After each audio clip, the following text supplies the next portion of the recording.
ಅಂತಾನೆ ಹೇಳ್ಬೋದು. ಫ್ರೆಂಡ್ಸ್, ಇವತ್ತು ಗೃಹಲಕ್ಷ್ಮಿ ಯೋಜನೆಯ 6 ಮತ್ತು 7ನೇ ಕಂತಿನ ಹಣವನ್ನು ಕೆಲವೊಂದು ಜಿಲ್ಲೆಗಳಿಗೆ ಬಿಡುಗಡೆಯನ್ನು ಮಾಡಿದ್ದಾರೆ. ಬಟ್ ಯಾವ ಒಂದು ಜಿಲ್ಲೆಗಳ ಹೆಸರುಗಳನ್ನು ಇಲ್ಲಿ ತಿಳಿಸಿಲ್ಲ.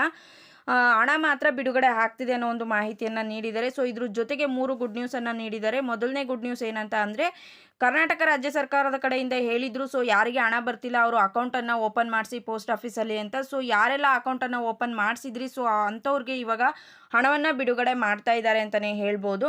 ಎರಡನೇದಾಗಿ, ಗೃಹಲಕ್ಷ್ಮಿ ಯೋಜನೆಯ ಅತ್ತೆ ಸೊಸೆ ಅಂತ ಅಂದರೆ ಮುಖ್ಯಸ್ಥರ ಬಗ್ಗೆ ರೇಷನ್ ಕಾರ್ಡ್ ತಿದ್ದುಪಡಿ ಆಗಿತ್ತು ಅಂತಲೇ ಹೇಳ್ಬೋದು. ಅಂಥವ್ರಿಗೂ ಕೂಡ ಇವಾಗ ಸರ್ಪ್ರೈಸ್ ಆಗಿ ಲಿಸ್ಟನ್ನು ರೆಡಿ ಮಾಡಿಕೊಂಡು ಅವ್ರಿಗೂ ಕೂಡ ಹಣವನ್ನು ಬಿಡುಗಡೆ ಮಾಡ್ತಾ ಇದ್ದಾರೆ. ಕೊನೆಯದಾಗಿ, ನಿಮಗೆ ಗೃಹಲಕ್ಷ್ಮಿ ಯೋಜನೆಯ 2, 3, 4, 5, 6ನೇ ಕಂತಿನ ಹಣ ಕೂಡ ಬಂದಿಲ್ಲ ಅಂತಂದರೆ ಟೆಕ್ನಿಕಲ್ ಇಶ್ಯೂ ಇತ್ತು. ಅಂಥವರ ಲಿಸ್ಟನ್ನು ಕೂಡ ರೆಡಿ ಮಾಡಿಕೊಂಡು ಏನೇ ಪ್ರಾಬ್ಲಮ್ ಇದ್ದರೂ ಅದನ್ನು ಸಾಲ್ವ್ ಮಾಡಿಕೊಂಡು ನಿಮಗೂ ಕೂಡ ಹಣವನ್ನು ಬಿಡುಗಡೆ ಮಾಡ್ತಿದ್ದಾರೆ. ಸ್ಟೇಟಸಲ್ಲಿ GST ಪೇಯರ್ಸು ಟ್ಯಾಕ್ಸ್ ರಿಟರ್ನ್ಸ್ ಅಂತ ಏನಾದರೂ ತೋರಿಸ್ತಿತ್ತು ಅಂತ ಅಂದರೆ